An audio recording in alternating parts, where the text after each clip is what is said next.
अफसार आलम साहब senior anchor person है, वो भी हमें ज्वाइन कर चुके हैं। अफसार साहब आपका भी बेहद शुक्रिया। अफसार साहब, डोनाल्ड ट्रंप के मुताबिक अगला दौर भी इस्लामाबाद में हो सकता है और अगले 2 दिन जो हैं वो इंतहाई अहम कहे जा रहे हैं। डोनाल्ड ट्रंप के बयान को पाकिस्तान की बढ़ती हुई आलमी सिफारती अहमियत के तनाजुर में आप कैसे देखते हैं? बड़ा खुशाइंद है जी, और बहुत बड़ा ब्रेक थ्रू है इसमें। पाकिस्तान के लिए ऑनर है कि पाकिस्तान ने पिछली सफारतकारी इतनी अच्छी की है, और मैं ये बार बार कहता रहूँ कि पाकिस्तान ये सफारतकारी अमेरिका और ईरान के दरमियान जून 2025 से कर रहा है। तो इसलिए पाकिस्तान के इन तमाम मामला का खास तौर पे जो न्यूक्लियर इशू है उसके बारे में मुकम्मल नॉलेज है, दोनों तरफ के मौक़िफ़ का अंदाज़ा है। इसीलिए पाकिस्तान दोनों को किसी मिडिल ग्राउंड पे लाने की मुसलसल कोशिश कर रहा है, जो बहुत बार कामयाबी तक पहुंची, लेकिन फिर कोई ना कोई बीच में प्रॉब्लम हो जाता है। और प्रॉब्लम पिछली दफ़ा जो हुआ था, जैसे अभी गलत कह रहे थे कि 2 दिन रह गए हैं सिर्फ 48 घंटों में क्या तैयारियां हो सकती हैं, तो मुझे तो ऐसे लगता है जैसे वो 23 मार्च की परेड से पहले एक फुल ड्रेस रिहर्सल होती है, तो वो हुई है पहले वाइस प्रेसिडेंट के आने से और बाकर कालीबाफ के आने से। तो अब दोनों प्रेसिडेंट्स आएंगे तो वो फिर फिनाले जिसे कहते हैं वही होगा। और मैं तो समझता हूँ कि हो सकता है जो सिचुएशन है इस वक्त पूरी दुनिया में इकोनॉमी की और आपने हुर्मुज़ बंद होने की वजह से पूरी दुनिया इस वक्त मुआशियत बहरान का शिकार है, तो उसमें तो एक घंटा बहुत जरूरी है। और भी जाहिर है अमेरिका में सुबह हुई है, सुबह के वक्त प्रेसिडेंट ट्रंप हमेशा एक बयान जरूर देता है मार्केट्स खुलने से पहले, अमेरिकन मार्केट्स के खुलने से पहले। इसका पॉजिटिव असर मार्केट्स पे फौरी तौर पे होगा, और 24 घंटे बाद कुछ और वो कह दें जिससे मार्केट्स दोबारा गिर जाएं इधर ईस्ट एशिया की, तो मैं कुछ नहीं कह सकता उस बारे में। लेकिन ये है कि अगर ये हो जाता है और तो बड़ी अच्छी बात है। और ये जरूरी नहीं है कि जब उन्होंने कहा 2 दिन बाद तो मतलब थर्सडे ही हो, वो फ्राइडे भी हो सकता है, वो सैटरडे भी हो सकता है, वो फिर दोबारा संडे भी हो सकता है जिस तरह पिछला संडे था। तो it can be any day. But ये बात तो तय है कि इस वक्त बातचीत हो रही है, ये कंफर्मेशन हो गई है कि चल रहा है कुछ ना कुछ, बहुत चीजें बहुत कुछ तय हो भी चुका है। और मुझे इसमें सबसे बड़ी बात वही लगती है कि जो ईरान फाइनल डिसीजन नहीं ले सका था क्योंकि वो वापस अपने मुल्क यहाँ से बात नहीं कर रहे थे फोन पे सिक्योरिटी रीजंस की वजह से, तो सेफ टेलीकम्युनिकेशन लाइंस उनको शायद मुयसर नहीं थी, लेकिन अमेरिका के पास ये सहूलत थी। तो उस चीज में वो एक वजह से, दूसरी वजह डेफिनेटली नेतन्याहू है। नेतन्याहू ने यहाँ भी मुसलसल राब्ता रखा जेडी वैंस से, जिसको कंफर्म भी कर दिया है नेतन्याहू ने। तो अब वो क्या करता है, किस तरह करता है, क्या इन्फ्लुएंस करता है प्रेसिडेंट ट्रंप पे अगले 48 घंटों में, ये देखना बहुत जरूरी है।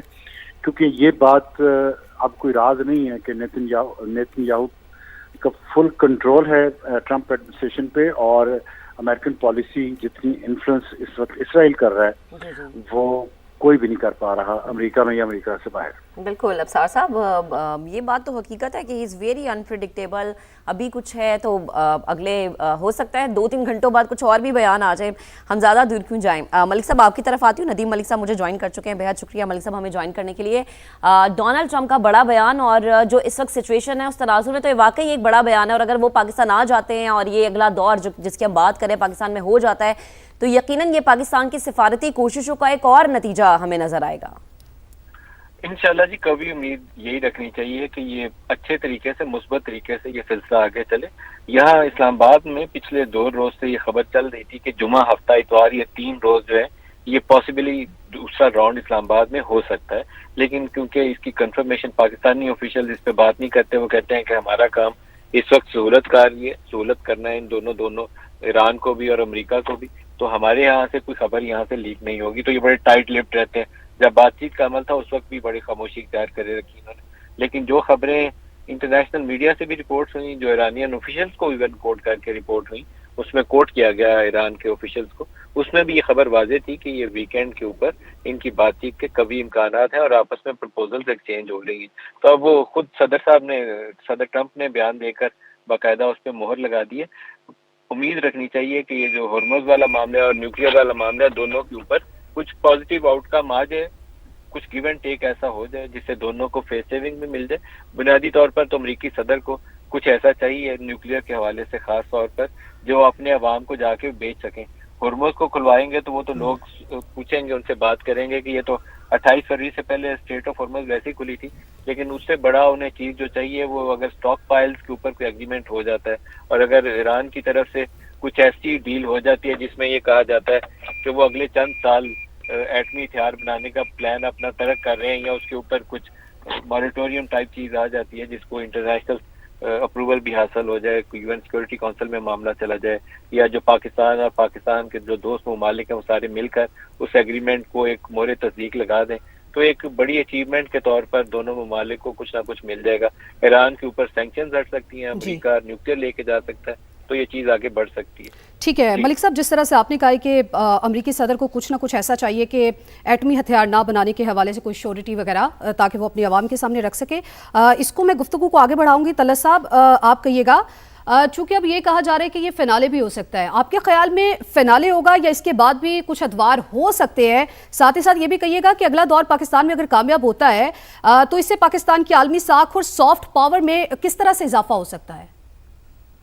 देखिए, अब ये अदवार का मामला नहीं रह गया। अब ये हतमियत के साथ किसी तरफ इसमें ठहर जाना है इस डील में।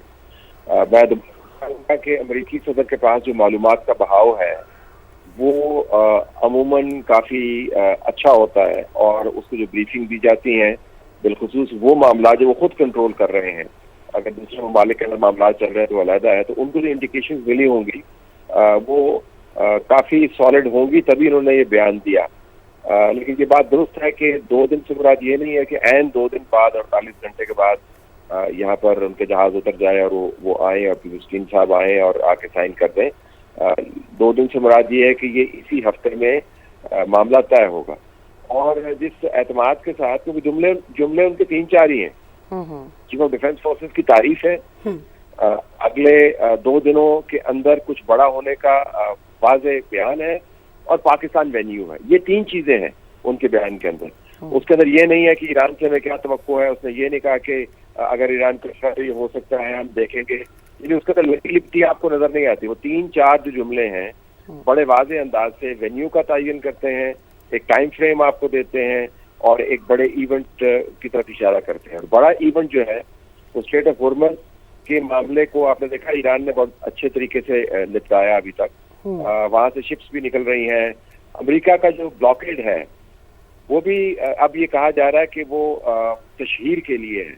देखिए, अमेरिका ने जब पहला सीज फायर किया जिसके चाहते के तहत इस्लामाबाद टॉक्स हुई, उससे पहले डोनाल्ड ट्रंप का खतरनाक तरीन पोस्ट आया था, और वो क्या था कि मैं तमाम की तमाम तहजीब को तहस नहस कर दूंगा और ये तहजीब दोबारा से उठेगी नहीं, और 24 घंटे के अंदर उसे सीज